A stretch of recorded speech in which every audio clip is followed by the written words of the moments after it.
ولعنة الدائمة على أعدائهم أجمعين من يومنا هذا إلى يوم الدين. قال أمير المؤمنين علي بن أبي طالب عليه السلام: كفى لي عزا أن أكون لك عبدا صبرا.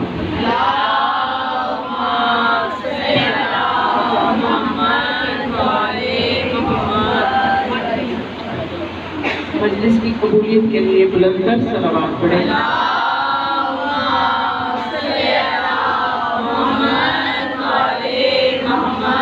وارث عزاداری امام زمان علیہ السلام کی خوشنودی کے لیے صلوات.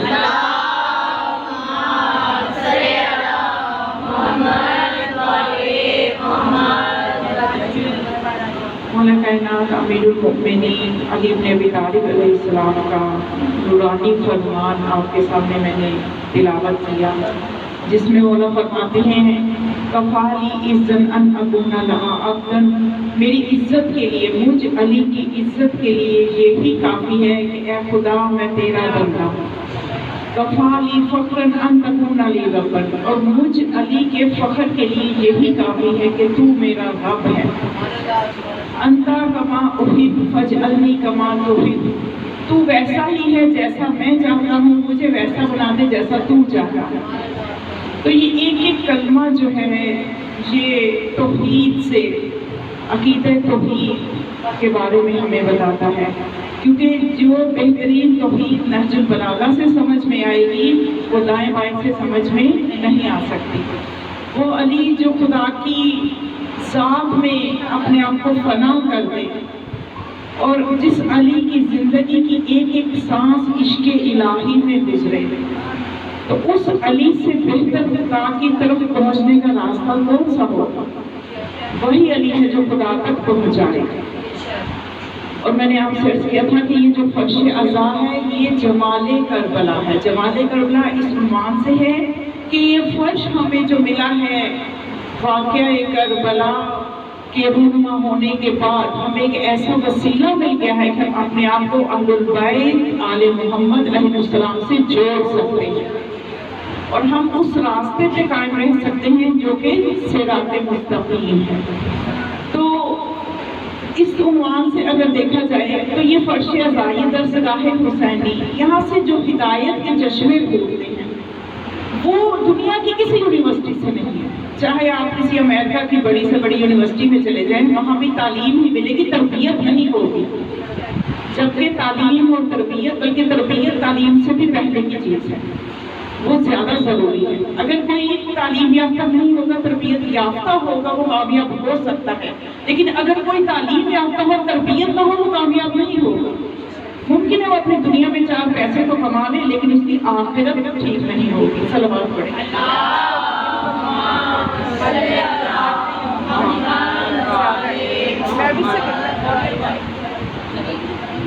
والیوم تھوڑا کم کر.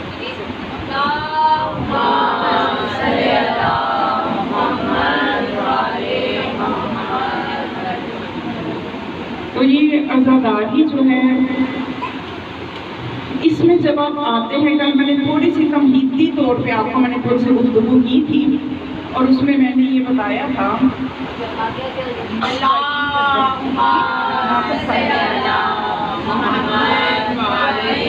تو میں نے آپ سے یہ عرض کیا تھا کہ یہ جو فرش عزا ہے اس کی قدر و قیمت سب سے پہلے ہمیں پتہ ہونی چاہیے کہ ہم کس جگہ پہ جا رہے ہیں، ہم کس فرش پہ بیٹھنا ہمیں نصیب ہو رہا ہے، کون سی جگہ ہماری توفیق میں آئی ہے. اللہ نے ہمیں توفیق دی ہے کہ ہم چل کے اس جگہ پہ جا رہے ہیں جو جگہ فرشتوں نے گھیر لی ہے، جس جگہ کا گھیراؤ فرشتوں نے کیا ہوا ہے. دنیا کی وہ کوئی آپ کو ایسی جگہ نہیں ملے گی کہ آپ یہ کہیں کہ وہاں پہ فرشتوں نے گھیرا ہوا ہے، اور وہ بیٹھنے والے جو وہاں پہ بیٹھے ہوئے ہیں وہ فرشتے ان کے لیے استغفار کر رہے ہیں. تو یہ فقط وہ فرش عزا ہے کہ وہاں پہ فرشتے استغفار کر رہے ہیں آپ سب کے لیے. یہ ہمارا مسلمات عقیدوں میں سے عقیدہ ہے، اس میں کوئی شک کی گنجائش نہیں ہے. اور اس عزاداری کے لیے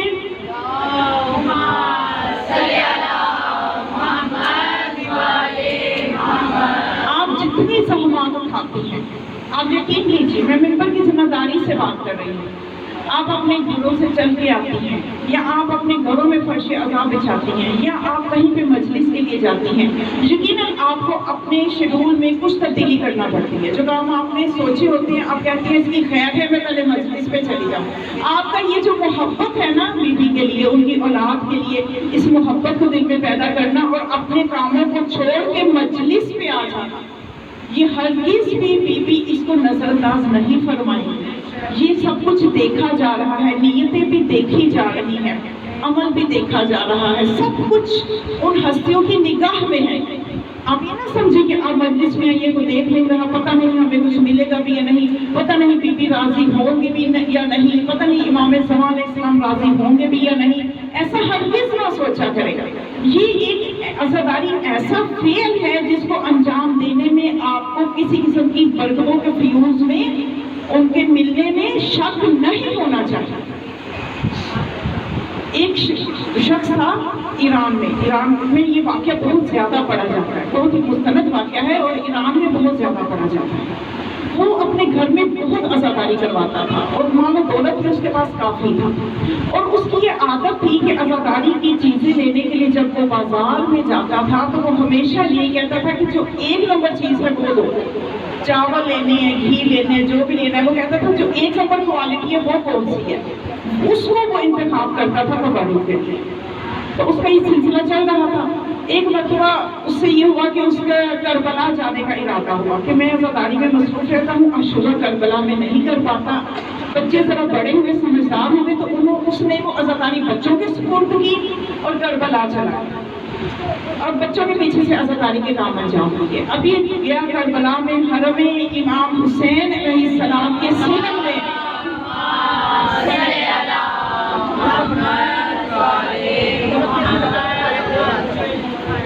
تو صحن میں بیٹھا ہوا تھا، تو کچھ دیر کے لیے اس کی تھوڑی دیر کے لیے آنکھ لگی۔ جب اس کی کچھ دیر کے لیے آنکھ لگی تو اس نے کیا دیکھا کہ حرم کے صحن کے درمیان میں ایک کرسی ہے اور اس پہ مولا حسین علیہ السلام تشریف فرما ہے۔ مولا حسین علیہ السلام تشریف فرما ہے اور ان کے ہاتھ میں ایک دفتر ہے۔ دفتر کہتے ہیں فارسی میں کاپی کو، رجسٹر کو، بچوں کے لیے میں وضاحت کر رہا ہوں۔ تو اب اس میں کچھ لکھ رہے ہیں، صلوات پڑھیں اور اپنی اپنی توجہ کے لیے۔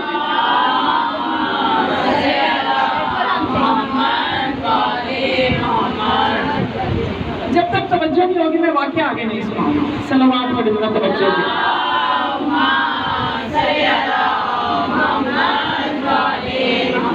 جن کی وجہ سے ڈسٹربنس ہوتی ہے وہ کہتے ہیں جن کے ساتھ گلو بھی پستا ہے، جو بیچارے توجہ سے سن رہے ہوتے ہیں ان کو بھی اندر سے پھر کہنا پڑتا ہے۔ تو اس لیے کوشش کریں تھوڑی دیر کے لیے، 1 گھنٹہ پونا گھنٹہ جو آپ یہاں پہ بیٹھی ہیں، آپ کا پورا فوکس ایک ایک لفظ پہ ہونا چاہیے، کیونکہ یہ جو ممبر سے جو تبرک اور فیوز اور برکات ملتی ہیں یہ سب سے اہم ہے۔ تو اب اس نے کیا دیکھا کہ مولا حسین علیہ السلام کے ہاتھ میں ایک دفتر ہے اور اس پہ کچھ لکھ رہے ہیں۔ تو کہتے ہیں میں نے آگے ہو کے دیکھنے کی کوشش کی تو اس پہ مولا نے جو لکھا ہوا تھا، فہرست بنی ہوئی تھی، کہاں کہاں پہ مجلسیں ہو رہی ہیں، پورے پورے گھروں کے ایڈریس لکھے ہوئے تھے، گھر کے مالکان کے نام لکھے ہوئے تھے، اور آگے کس طرح کی مجلس ہو رہی ہے، تبرک کس کوالٹی کا ہے، 1 نمبر کے، 2 نمبر کے، 3 نمبر، یہ بھی لکھا ہوا۔ ابھی آگے ہوا تو اس نے کہا کہ مولا کیا میرا نام بھی اس رجسٹر میں ہے؟ تو مولا نے صفحے پلٹ کے دکھایا، یہ دیکھو تمہارا نام بھی ہے، تمہارے گھر بھی عزاداری ہو رہی ہے، تمہارے گھر کا ایڈریس بھی لکھا ہوا ہے۔ پھر اس نے کہا آگے جب اس نے دیکھا تبرک والے کھانے میں تمہارا لکھا ہوا تھا 2، 1 نمبر کے بجائے 2 لکھا ہوا تھا۔ اب یہ پریشان کہ میں تو ہمیشہ اعلیٰ درجے کی دل سے، خلوص سے، نیت سے مجلس کرواتا ہوں، تو یہ آگے کیا لکھا ہوا ہے؟ اس وقت تو یہ خاموش ہو گیا۔ تو اس وقت اس نے مولا سے جب یہ پوچھا کہ یہ سارا جو ہے اب میرے گھر تک تو سارا کچھ ٹھیک لکھا ہوا ہے، اور اس کے آگے کہتے ہیں میں نے یہ دیکھا کہ یہ لکھا ہوا تھا کہ وہ جو باورچی ہے اس نے ذاتی ماچس سے ایک تیلی جلا کے دیگ کے سالن کو گرم کیا، دیگ کو پکایا۔ یہ 2 چیزیں اس نے دیکھی۔ اب جب یہ زیارات کر کے گھر گیا، بچوں سے پوچھا کہ عزاداری ٹھیک ہو گئی؟ انہوں نے کہا ہاں جی بڑی اچھی عزاداری ہوگی، سب کچھ ٹھیک ہو گیا۔ پھر اس نے کہا نہیں دوبارہ سوچو کچھ غلطی تو نہیں کی؟ کہنے لگے نہیں ہم تو سب کچھ بڑا اچھا کرتے رہے۔ تو ایک جو چھوٹا بیٹا تھا نا وہ پاس آیا اور آگے کہنے لگا کہ ہاں بابا جان ہم جب گھی لینے کے لیے گئے تھے تو 1 نمبر تھا نہیں، تو ہم نے کہا چلو 2 نمبر ہی دے دو، اس سے ہم نے دے کے بتا سمجھ گیا۔ اس کے بعد وہ گیا باورچی کے پاس کہ تم نے کوئی دفعہ الگ سے کچھ کام کیا؟ کہنے لگا نہیں، ذہن میں اس کی کیونکہ معمولی سی چیز ہے نا کہ ماچس کی تیلی اس نے جلائی، اس کے ذہن میں نہیں آ رہا تھا۔ اس نے کہا نہیں سوچو کچھ تو الگ کرتے، سوچ کے بہت سوچ کے تو کہنے لگا ہاں ماچس نہیں مل رہی تھی تو میں جیب سے اپنی ماچس نکال کے اس سے میں نے دیکھ کے نیچے آنچ کو جلایا۔ یعنی اس کو بھی درگزر نہیں کیا، اس کو بھی امام کی نظر میں وہ بھی ہے۔ تو آپ جو اتنا کچھ قربان کر کے یہاں آتی ہیں، اپنے شیڈول کو چینج کر کے آتی ہیں، اپنی کاموں کو منظم کر کے پھر آپ آتی ہیں، تو یہ یقیناً مولا کی نگاہ میں ہے، یقیناً مولا کی نظر میں۔ اور یہ فرش عزا جو ہے یہاں پہ ہدایت پڑتی ہے، ہدایت کے ساتھ اگر کوئی منسلک رہنا چاہتا ہے، یہ بہت ہی پرآشور دور ہے۔ 2 قدم کے فاصلے پہ عقیدہ خراب ہو جاتا ہے، یوٹیوب پہ 2 ویڈیوز دیکھ لو عقیدہ خراب ہو جاتا ہے، رنگ رنگ کے عقیدے بن رہے ہیں۔ عقیدہ ایک ایسی چیز ہے جو بندے کو خود سے بنانے کی اجازت نہیں ہے۔ شارع مقدس نبی کریم رسول اللہ صلی اللہ علیہ وسلم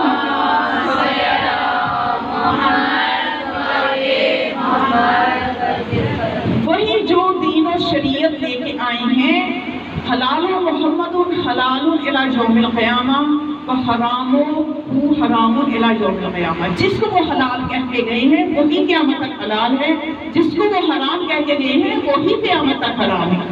کوئی بھی چاہے وہ 12 ائمہ ہی کیوں نہ ہو، حرام حلال میں شریعت میں تبدیلی وہ بھی نہیں کر سکتے، شریعت میں وہ بھی نہ کچھ نکال سکتے ہیں نہ ایڈ کر سکتے ہیں۔ نبی کا کام ہے شریعت لے کے آنا، شریعت بھی نبی بناتا نہیں ہے۔ بچوں کے لیے وضاحت کاری ہوگی، جو نبی ہے وہ بھی شریعت بناتا نہیں ہے، شریعت اللہ نے بنائی ہے اور نبی کے ذریعے پہنچائی ہے، اور اس کی حفاظت کی ذمہ داری کے لیے ہر زمانے میں ایک امام رکھا ہے جو اس شریعت کا محافظ ہے۔ اسی لیے رسول اللہ نے اپنی وصیت میں یہ فرمایا تھا انی تارک فیکم الثقلین کتاب اللہ و اطرتی ما ان تمسکتم لن تضلوا بعدی حتی یرد علی الحوض۔ میں تمہارے درمیان 2 چیزیں چھوڑ کے جا رہا ہوں۔ اب یہ وصیت لکھی تو تمام مسلمانوں نے ہے، کوئی مسلمان انکار نہیں کر سکتا۔ یہ اتنی مستند روایت ہے، اتنی مستند حدیث ہے، تواتر کے ساتھ نقل ہوئی ہے، کئی طریقوں سے نقل ہوئی ہے کہ کوئی دنیا کا مسلمان جو اپنے آپ کو مسلمان کہتا ہے وہ یہ کہہ نہیں سکتا کہ مجھے اس حدیث میں شک ہے، کہہ نہیں سکتا۔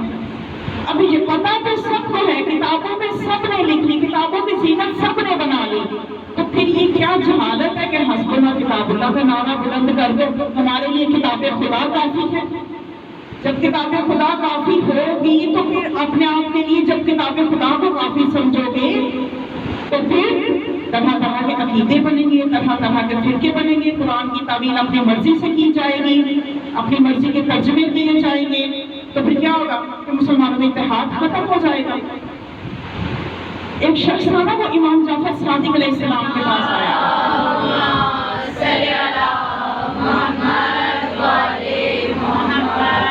شام سے، دمشق سے، کہاں سے آیا بچہ بولے ذرا؟ دمشق و شام ایک ہی جگہ کے 2 نام ہے، ٹھیک ہے، چاہے شام کہہ لیں چاہے دمشق کہہ لیں۔ دمشق سے آیا، کہاں پہ آیا؟ مدینہ میں، مینا میں، حج کے دن تھے مکہ میں آیا۔ تو حج کے دنوں میں کیا کرتے تھے مولا ہمارے امام کے؟ حج کر کے پھر وہ مینا میں جب قیام کرنا ہوتا تھا، جب حج کے افعال مکمل ہو جاتے تھے تو مینا میں خیمہ لگاتے تھے اور وہاں پہ تشریف فرما ہوتے تھے اور لوگ آ کے مسائل پوچھتے تھے۔ اب یہ شخص شام سے آیا اور آ کے کہتا ہے کہ میں ایک ایسا شخص ہوں کہ میرے پاس علم ہے، میں فقہ کو بھی جانتا ہوں، میں حرام حلال کو بھی جانتا ہوں، میرے پاس قرآن کا بھی علم ہے، تو میں چاہتا ہوں کہ میں آپ کے صحابہ میں سے، آپ کے شاگردوں میں سے کسی کے ساتھ مناظرہ کروں۔ تو امام علیہ السلام نے فرمایا کہ کیا تمہارے پاس جو تم علم کہہ رہے ہو، تمہارے پاس علم ہے، تم فقہ کو بھی جانتے ہو، تم قرآن کو بھی جانتے ہو، تو بتاؤ کہ کیا تمہارے پاس وحی ہوتی ہے تم پہ؟ کیا تجھ پہ وحی ہوتی ہے؟ اس نے کہا لا، نہیں۔ پھر مولا نے پوچھا کہ کیا تیری اطاعت اسی طرح لازم ہے جیسے رسول اللہ کی اطاعت سب کے لیے لازم ہے؟ کہنے لگا لا، نہیں.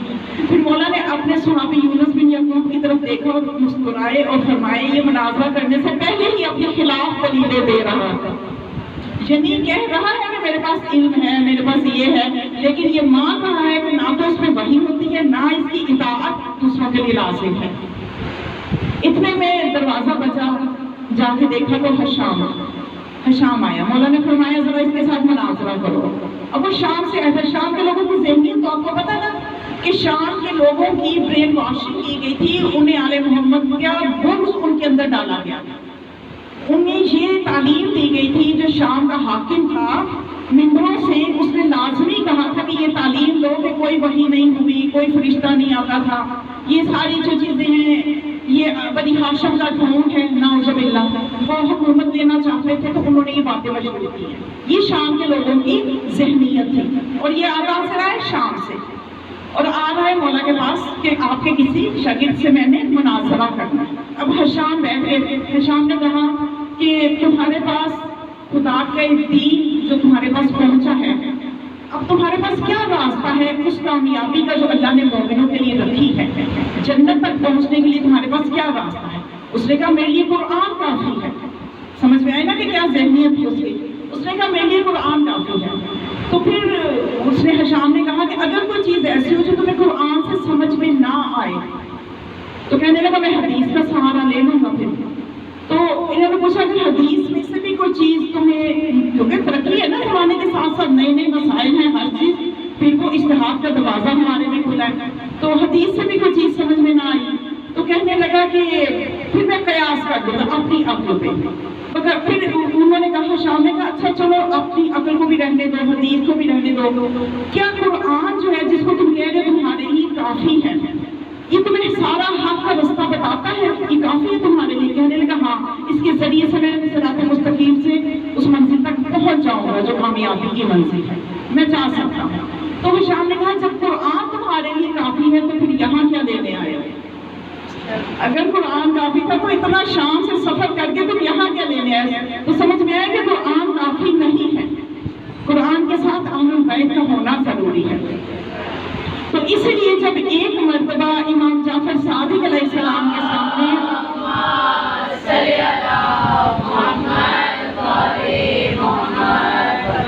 آیت الکرسی آپ سب ماشاءاللہ پڑھتے ہوں گے تو غور بھی کیا، غور کر کے قرآن پڑھنے کا جو مزہ ہے اس سے انسان قرآن سے جڑ جاتا ہے اور اس میں دلچسپی بڑھتی ہے. اور قرآن جو ہے وہ ایک ایسا کلام ہے جو حی، خدا کیا ہے؟ حی قیوم، زندہ، جو ہمیشہ سے ہے، ہمیشہ رہے گا، یہ اس کا کلام ہے. بندوں کا کلام اس وقت تک اہمیت رکھتے ہیں جب تک بندے زندہ ہوں. جب زندہ نہ ہو تو ان کی کتابوں کی وہ اہمیت نہیں ہوتی. لیکن قرآن ایک ایسا کلام ہے، اس کا رائٹر وہ ہے، اس کا کلام کرنے والا، بھیجنے والا وہ ہے جو ہمیشہ سے ہے، ہمیشہ رہے گی. زندہ سے آپ کلام کر رہے ہیں. اس لیے مولانا فرماتے جب میرا دل چاہتا ہے میں خدا سے گفتگو کروں تو میں قرآن پڑھتا ہوں. تو جب میں چاہتا ہوں خدا سے گفتگو کروں تو میں نماز پڑھتا ہوں. جب میں چاہتا ہوں خدا میرے سے گفتگو کرے میں قرآن پڑھتا ہوں. تو یہ خدا کس سے مخاطب ہوتا ہے؟ ہم سے مخاطب ہوتا ہے. کون؟ اتنی بڑی ہستی جو کہ آل محمد کا بھی خدا ہے، جو کائنات کا مالک ہے، وہ ہم سے خطاب کر رہا ہوتا ہے. تو کیا ہمارا دل نہیں چاہے گا کہ ہم دیکھیں خدا ہم سے کیا باتیں کر رہے ہیں؟ ہم خدا سے باتیں نہیں کرنا چاہتے؟ کرنا چاہتے ہیں نا. تو پھر قرآن ہی وہ راستہ ہے کہ ہم دیکھیں کہ خدا ہم سے کیا بات کر رہا ہے. قرآن پڑھیں گے تو پتہ چلے گا خدا ہم سے کیا بات کر رہا ہے. تو اب یہ جو آیت الکرسی آپ پڑھتے ہیں، اس میں جو ایک آیت ہے، بڑی خوبصورت آیت ہے، اللہ ولی الذین آمنوا یخرجهم من الظلمات الی النور. اللہ ولی ہے مومنوں کا، اور اللہ جن کا ولی بن جاتا ہے ان کو ظلمت سے، تاریکی سے نور کی طرف لے آتا ہے. اللہ ولی الذین، اللہ ولی ہے الذین، ان لوگوں کا، آمنوا جو بولے ایمان لائے. میں چاہتی ہوں سے پتا چلے کہ سن بھی رہا ہے کہ میں ہی بولتی چاہتی ہوں. صلوات پڑھے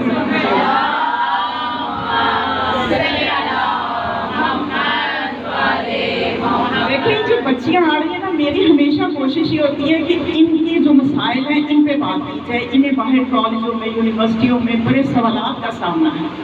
تو اس لیے میں عام سادہ مجلس نہیں پڑھتی جو میں آپ کو سیدھی بات بتاؤں. میری کوشش یہ ہوتی ہے تھوڑی ایسی بات بتاؤ کہ کچھ پتہ چلے، کچھ لے کے ہم آئے ہیں. تو اس کی تھوڑی سی توجہ بھی کیا کریں، تھوڑا سا ہاں بھی کیا کریں، مجھے پتا چلے کہ آپ سن رہے ہیں۔ بعض کی تو آنکھیں ہی بند ہوتی ہیں پنکھوں کی ہواؤں سے، شاید انہیں نیند آ جاتی ہے، گھر سو کے آیا کریں، نیند پوری کر کے آیا کریں۔ 4-5 مجلس سننا مقصد نہیں ہوتا، ایک مقصد سن لیں، ایک مجلس سن لیں، مقصد کے ساتھ سن لیں، اس پہ عمل کر لیں، وہ کافی ہے۔ تو اب وہ یہ جو اللہ ولی ہے ان لوگوں کا جو ایمان لائے، اور پھر کیا کرتے ہیں ان کے ساتھ اللہ؟ ان ایمان والوں کو ظلمت سے نکالتا ہے، نور کی طرف لے آتا ہے۔ والذین کفروا اولیاؤہم الطاغوت، وہ لوگ جنہوں نے کفر کیا ان کے ولی طاغوت ہیں، شیطان، طاغوت، باطل، یہ ان کا ولی ہے۔ یہ کیا کرتا ہے؟ یخرجہم من النور الی الظلمات، یہ انہیں نور سے ظلمت کی طرف لے جاتا ہے۔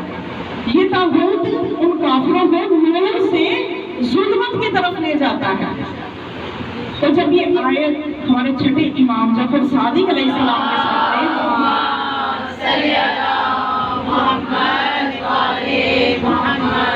تلاوت کی گئی تو مولا نے پوچھا، راوی سے پوچھا کہ یہ جو آیت تم پڑھ رہے ہو اس سے لوگ کیا مراد لیتے ہیں؟ تو راوی نے کہا یہ جو پہلا حصہ ہے اس سے مومن مراد لیتے ہیں کہ اللہ ولی ہے مومنوں کا، اور اللہ پھر ان مومنوں کو ظلمت سے نور کی طرف لے آتا ہے۔ اور دوسرے حصے سے مراد ہم کافر لیتے ہیں کہ کافروں کا ولی جو ہے وہ طاغوت ہے، وہ انہیں نور سے ظلمت کی طرف لے آتا ہے، اور اللہ ظلمت سے نور کی طرف لے آتا ہے ولیوں اپنے مومنوں کو۔ اتنی بات سمجھ میں آ گئی ہے؟ تو مولا نے فرمایا کہ یہ جو خدا مومنین کا ولی ہے اور انہیں ظلمت سے نور کی طرف لاتا ہے، یہ مومن کون سے ظلمت میں تھے کہ اللہ انہیں نور کی طرف لاتا ہے؟ یعنی امام کا کہنا یہ چاہ رہے ہیں کہ تم صحیح سمجھ نہیں رہے ہو، اسی لیے رسول نے فرمایا تھا میں کتاب اور آل محمد چھوڑ کے جا رہا ہوں، ان کے علاوہ تمہیں قرآن کوئی سمجھا ہی نہیں سکتا۔ تو پھر اس کے بعد امام نے پوچھا کہ یہ مجھے بتاؤ کہ یہ جو طاغوت ہے جو کافروں کا ولی ہے وہ کیا کہتے ہیں؟ یخرجہم من النور الی الظلمات، وہ انہیں نور سے ظلمت کی طرف لے آتا ہے۔ تو یہ کافر کون سے نور میں تھے؟ یہ کون سے نور میں تھے جو یہ ظلمت کی طرف لے آتا ہے طاغوت ان کو؟ بات سمجھ میں آ گئی؟ سوال سمجھ میں آ گیا؟ تو اس نے آگے سے راوی نے یہ کہا کہ مولا آپ علم کا سر چشمہ ہیں، علم کے چشمے آپ کے گھرانے سے پھوٹتے ہیں، وارث قرآن آپ ہیں، عالم قرآن آپ ہیں، علم لدنی کے مالک آپ ہیں، وارث باب مدینۃ العلم آپ ہیں، آپ سے بہتر کون جان سکتا ہے؟ آپ ہی رہنمائی فرما سکتے ہیں کہ اس آیت کا پھر مطلب کیا ہے۔ تو پھر غور سے سنیے گا، امام نے فرمایا کہ دیکھو، امام اسلام نے فرمایا کہ یہاں پہ جب انسان، اللہ جو ہے وہ مومنوں کا ولی ہے، مومن انسان کا بنتا ہے۔ مولا نے فرمایا جب انسان کلمہ پڑھ لیتا ہے لا الہ الا اللہ محمد رسول اللہ، یہ کلمہ پڑھ لیتا ہے تو وہ مومن ہو جاتا ہے۔ اب مومن کا ولی اللہ بن جاتا ہے۔ اب یہ مومن تو ہو جاتا ہے لیکن ابھی تک یہ ظلمت میں ہے، مومن تو ہو جاتا ہے لیکن یہ ابھی تک ظلمت میں ہے۔ جب تک یہ علی ولی اللہ نہیں کہتا اس وقت تک یہ نورانی نہیں ہوتا۔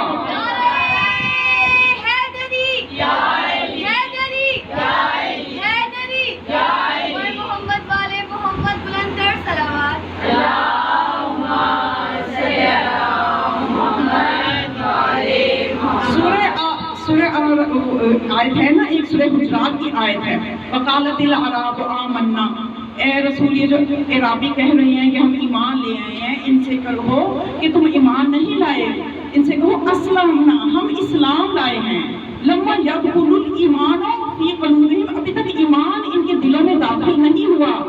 یعنی یہ لا الہ الا اللہ محمد رسول اللہ پڑھ کے یہ مومن جو ہے ابھی تک طریقے میں ہے، مومن ہونے کے باوجود طریقے میں ہے۔ تو پھر جب اللہ ان کا ولی بنتا ہے تو جب یہ ولایت کا نور ان کے دلوں میں آتا ہے تو خدا ان کو نور ظلمت سے نور کی طرف لے آتا ہے۔